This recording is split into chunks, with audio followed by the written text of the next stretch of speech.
The National Electrical Code, NEC, specifies requirements for service disconnects in Article 230. Section 230.70 states that service disconnects must be accessible to qualified persons and be capable of interrupting the maximum load currents of the circuits they are intended to protect. Section 230.70b requires service disconnects to be listed for use as service equipment. Section 230.70c specifies the ampacity and voltage ratings of service disconnects. General-purpose switches are not rated for use as service equipment. They are designed for use in controlling circuits that do not require the same level of load interruption capacity as service disconnects. Using general-purpose switches as service disconnects can result in safety hazards. General-purpose switches may not be able to safely interrupt large load currents during a fault, potentially leading to arcing fires or electrocution. Furthermore, using non-listed equipment as service disconnects violates NEC requirements. Insurance companies may deny coverage for claims if non-compliant equipment is used. You must replace the general-purpose switches with disconnects that are listed for use as service equipment. NEC Section 230.70b states that service disconnecting means shall be listed and marked as suitable for use as service equipment. When purchasing service disconnect switches, make sure to choose ones that meet the following criteria. Firstly, listed for use as service equipment. Secondly, rated for the maximum load currents of the corresponding circuits. And thirdly, compliant with NEC Article 230.70. Let's delve into the specifics of service disconnects and general-purpose switches in more detail. A service disconnect is the main switch that allows you to shut off all power to a building or a specific electrical system. It's a critical safety component, especially during emergencies or maintenance. The NEC has strict rules about these disconnects to ensure they function reliably when needed. Firstly, accessibility is paramount. The NEC mandates that service disconnects must be readily accessible to qualified personnel. This means they shouldn't be hidden behind locked doors, buried in walls, or otherwise obstructed. In an emergency, quick access is essential. Secondly, interrupting capacity is crucial. Service disconnects must be capable of safely interrupting the maximum load currents of the circuits they protect. This involves handling not only normal operating currents but also potentially massive fault currents that can occur during short circuits or ground faults.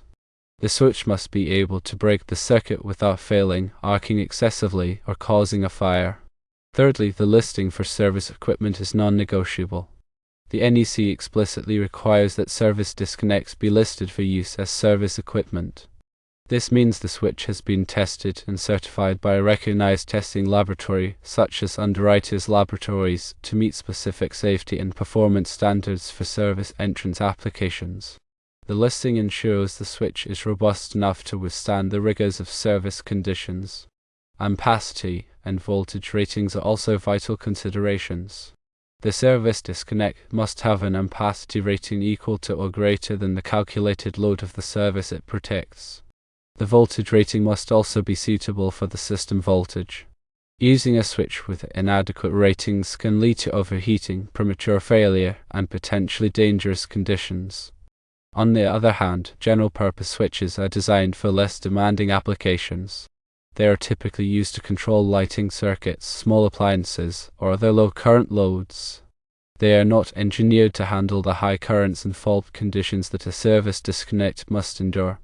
The internal components of general-purpose switches are often smaller and less robust than those of service-rated disconnect. The contact materials, insulation, and operating mechanisms are not designed to withstand the stresses of a service entrance environment. Using a general-purpose switch as a service disconnect creates several potential hazards. If a fault occurs, the switch may not be able to interrupt the current safely. This can result in a sustained arc, which is a superheated electrical discharge that can ignite nearby materials and cause a fire. The switch itself may overheat and melt down, further exacerbating the situation. Moreover, using a non-listed switch violates the NEC. Electrical inspectors are trained to identify and reject non-compliant installations. If an inspector discovers a general-purpose switch being used as a service disconnect, they will likely require it to be replaced with a proper service-rated switch. Failure to comply with the NEC can have serious consequences. Insurance companies may deny coverage for claims if they find that non-compliant equipment was a contributing factor to a fire or other electrical incident. In some cases, building owners may even face legal liability for damages or injuries resulting from code violations. To rectify the situation, you must replace the general purpose switches with disconnects that are specifically listed for use as service equipment. These switches are designed and tested to meet the stringent requirements of the NEC and provide a safe and reliable means of disconnecting power to the building. When selecting service disconnect switches, pay close attention to the listing mark. Look for a label from a recognized testing laboratory such as UL indicating that the switch is suitable for service entrance use. Also, ensure that the switch has an appropriate ampacity rating for the service. Consult the load calculations for the building to determine the maximum current that the service disconnect must be able to handle. The voltage rating must also match the system voltage. For example, in a 120 or 240 volt system, the switch must be rated for at least 240 volts. In a 277 or 480 volt system, the switch must be rated for at least 480 volts. Finally, make sure the switch complies with all applicable requirements of NEC Article 230.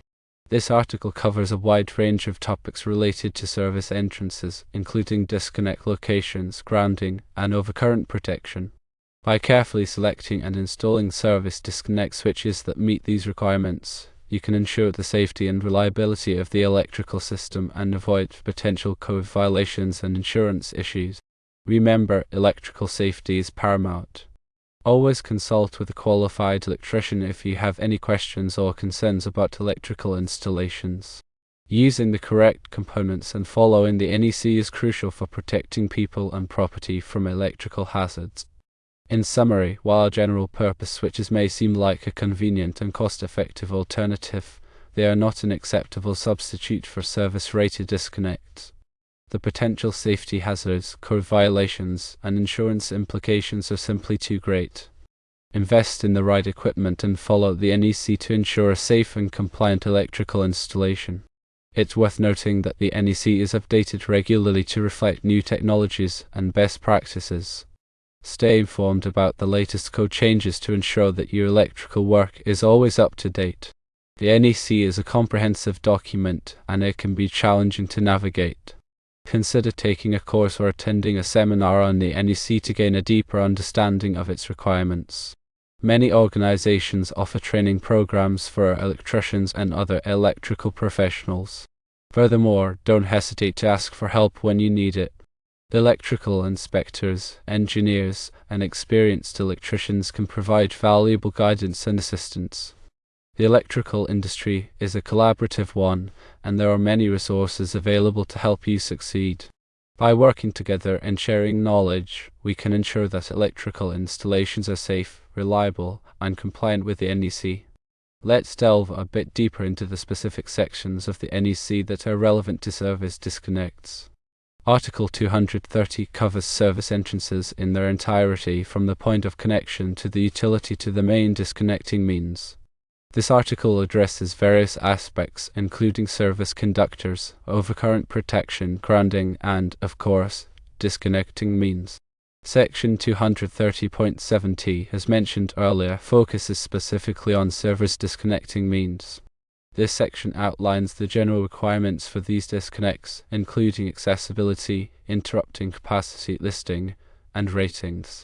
Within Section 230.7t, there are several subsections that provide further details on specific aspects of service disconnects. For example, Section 230.71 addresses the maximum number of disconnects permitted for each service. In general, the NEC allows for up to 6 service disconnects for each service. This means that you can have up to 6 switches or circuit breakers that can disconnect all power to a building.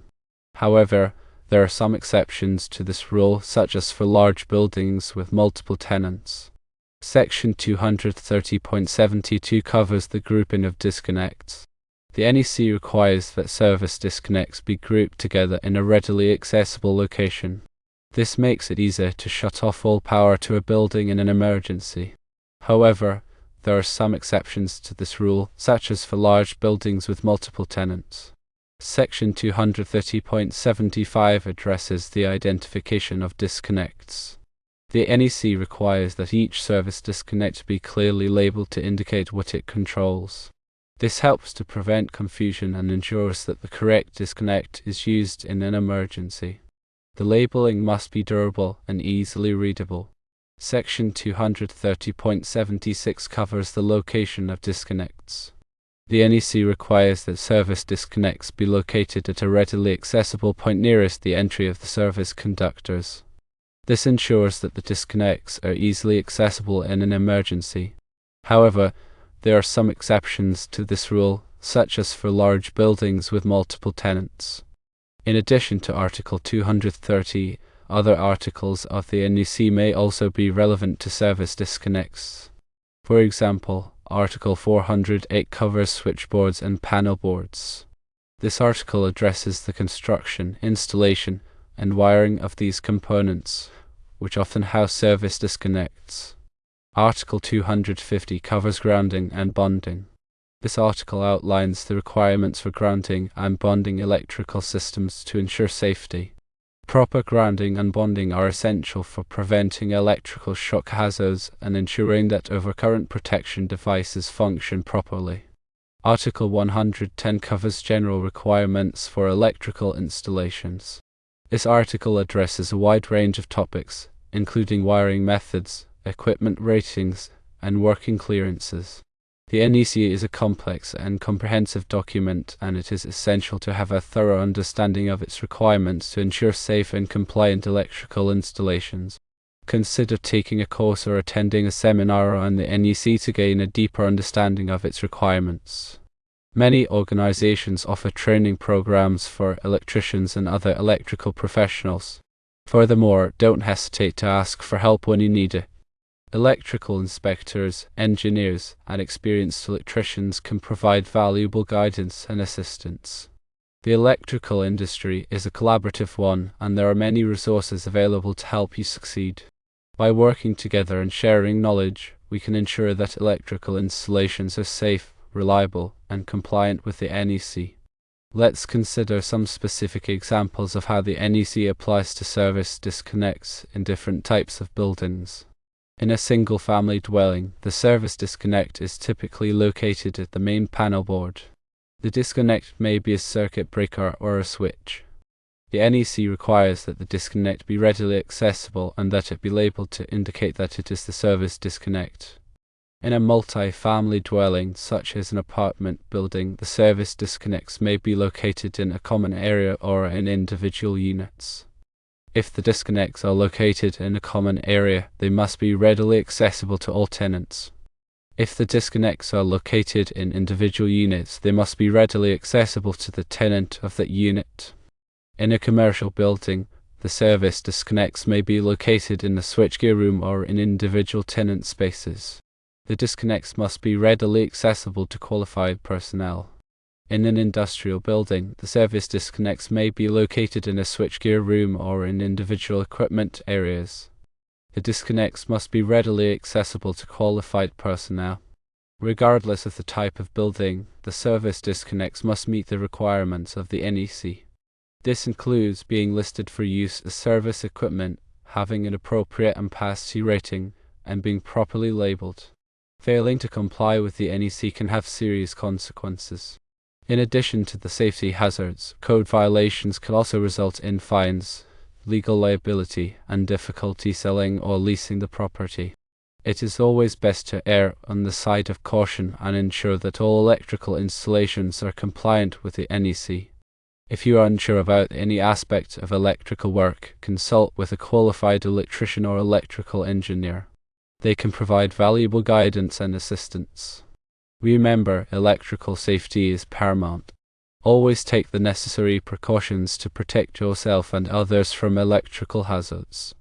Wear appropriate personal protective equipment, such as gloves and safety glasses, to energize circuits before working on them. and never work on electrical equipment if you are not qualified to do so. Electrical work can be dangerous, but it can also be rewarding.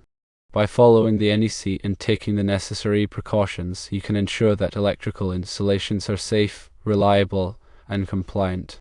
In addition to the technical aspects of service disconnects, it is also important to consider the legal and ethical implications. As an electrical contractor, you have a responsibility to ensure that your work meets the requirements of the NEC and that it is safe for the public. Failing to do so can have serious consequences, both for you and for your clients. You may face fines, legal liability, and damage to your reputation. In some cases, you may even face criminal charges.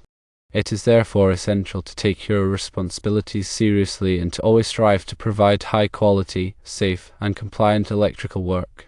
This includes staying up to date on the latest code changes, using appropriate materials and equipment, and following proper installation procedures.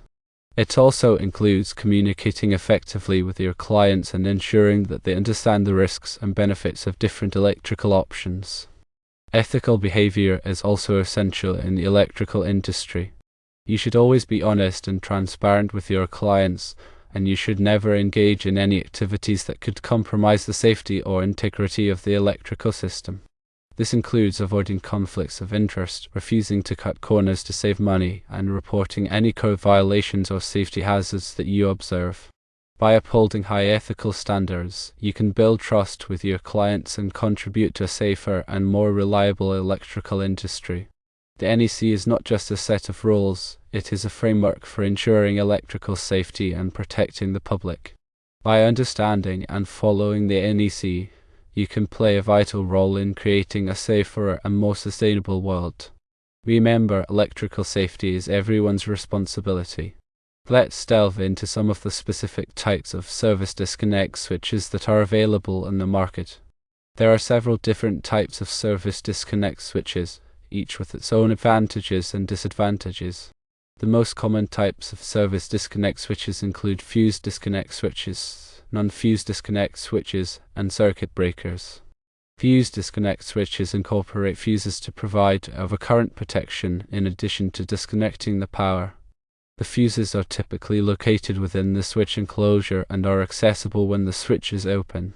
Fuse disconnect switches are a good choice for applications where overcurrent protection is required at the service entrance. Non-fuse disconnect switches do not include fuses. These switches are typically used in conjunction with separate overcurrent protection devices, such as circuit breakers. Non-fuse disconnect switches are a good choice for applications where overcurrent protection is provided elsewhere in the system. Circuit breakers are another type of service disconnect switch. Circuit breakers provide both disconnecting and overcurrent protection functions. Circuit breakers are typically located in a panel board and are accessible from the front of the panel board. Circuit breakers are a good choice for applications where space is limited and where both disconnecting and overcurrent protection functions are required. When selecting a service disconnect switch, it is important to consider the following factors. Firstly, the ampacity rating. The ampacity rating of the switch must be equal to or greater than the calculated load of the service. Secondly, the voltage rating. The voltage rating of the switch must be suitable for the system voltage. Thirdly, the interrupting rating. The interrupting rating of the switch must be sufficient to interrupt the maximum fault current that could occur at the service entrance. Fourthly, the listing. The switch must be listed for use as service equipment by a recognized testing laboratory such as UL. Fifthly, the environment. The switch must be suitable for the environment in which it will be installed. For example, if the switch will be installed outdoors, it must be rated for outdoor use. Sixthly, the ease of operation. The switch should be easy to operate, even in an emergency. Seventhly, the cost. The cost of the switch should be considered in relation to its features and benefits.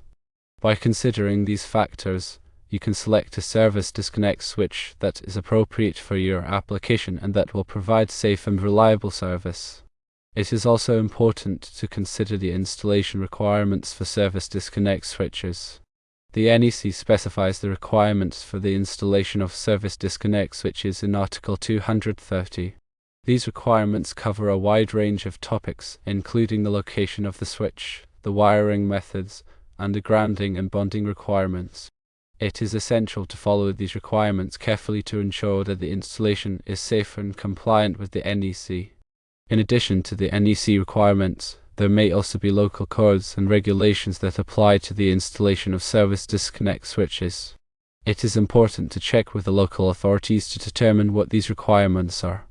By following all applicable codes and regulations, you can ensure that the installation is safe, reliable, and compliant with the law.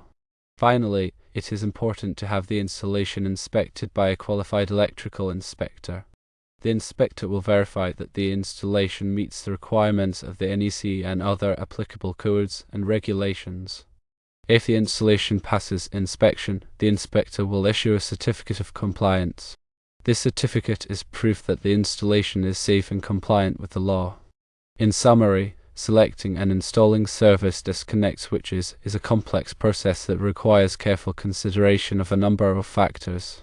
By following the NEC, local codes and regulations, and best practices, you can ensure that the installation is safe, reliable, and compliant. And remember, electrical safety is everyone's responsibility.